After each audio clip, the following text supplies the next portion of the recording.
Halo semuanya, balik lagi di channelku. Jangan lupa untuk subscribe dan like dulu ya. Aku mau ngomongin sedikit tentang investasi. Ini aku bikin cepet videonya ya. Jadi poin-poinnya aja dan beberapa contoh investasi. Aku mau ngomongin manfaat investasi terlebih dahulu. Yang pertama, manfaat investasi itu menambah penghasilan kita. Dan penghasilannya itu berupa passive income. Passive income itu gimana sih? Passive income itu kita tuh nggak kerja, tapi kita dapat penghasilan tambahan. Kan enak banget ya. Kita nggak capek-capek kerja 8 jam sehari, berangkat pagi pulang sore, tapi kita mendapatkan tambahan penghasilan. Yang kedua, nilai aset dan kekayaan kita akan bertambah. Kenapa bisa bertambah? Misalnya nih, kita investasi di reksadana obligasi gitu ya. Nah, kita akan mendapatkan dividen tuh. Misalnya kita investasi uang 100.000, kemudian 1 tahun kemudian tuh 100.000 kali 12 ya, sebulannya 100.000, itu jadi 1.200.000. Tapi dividen totalnya yang kita dapatkan nih bisa misalkan 1.350.000, 1.280.000 dan lain sebagainya. Pokoknya itu cuma contoh ya, itu angkanya aku ngawur aja. Intinya seperti itu. Jadi nilai aset dan kekayaan kita akan bertambah tuh. Kemudian yang ketiga, menuju financial freedom. Salah bacanya. Apa tuh financial freedom? Siapa sih yang nggak mau jadi seseorang yang di usia tertentu kita tuh nggak usah kerja, tapi kekayaan kita bisa menghidupi kita sehari-hari. Itu yang dinamakan financial freedom. Tanpa kita lelah bekerja, kita tetap dapat penghasilan, kita tetap bisa hidup kayak gitu. Yang keempat, menghindari inflasi.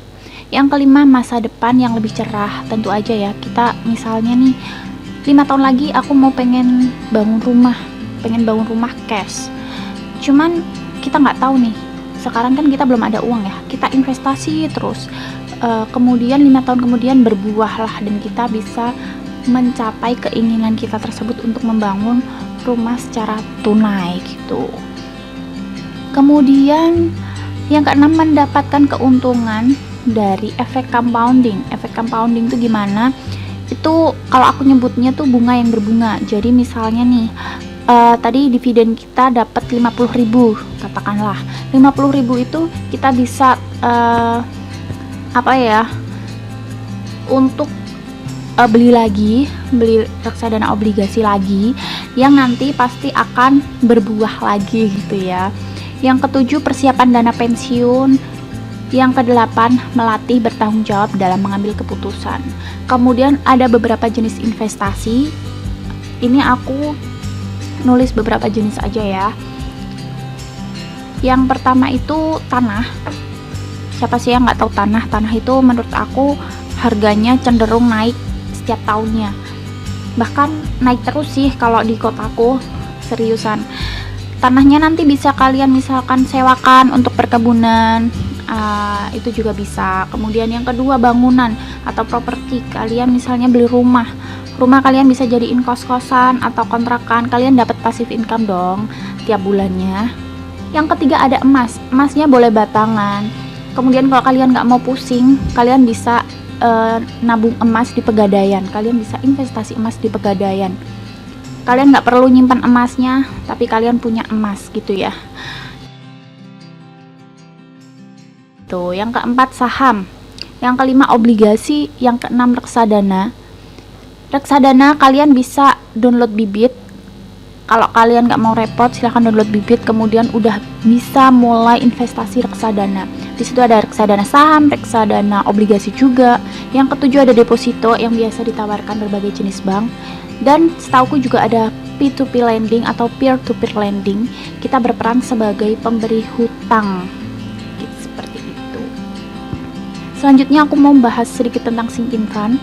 Sinking funds ini apa? Sinking funds ini dana yang kita sisihkan untuk tujuan tertentu di kemudian hari. Misalnya nih, ini contoh ya, aku pengen beli PC baru atau komputer baru. Harganya itu misalkan 7.500.000. Nah, kita harus menentukan nih kapan kita mau beli. misalkan aku mau belinya tuh 1 tahun lagi, alias 12 bulan lagi. Jadi 12 bulan itu aku jadiin faktor pembagi dari 7.500.000 tersebut. Ini aku bagi aja 7.500.000 jadi 12 kali. Jadi nanti setiap bulannya dapat berapa, atau aku harus menyisihkan uang berapa untuk membeli PC baru ini gitu.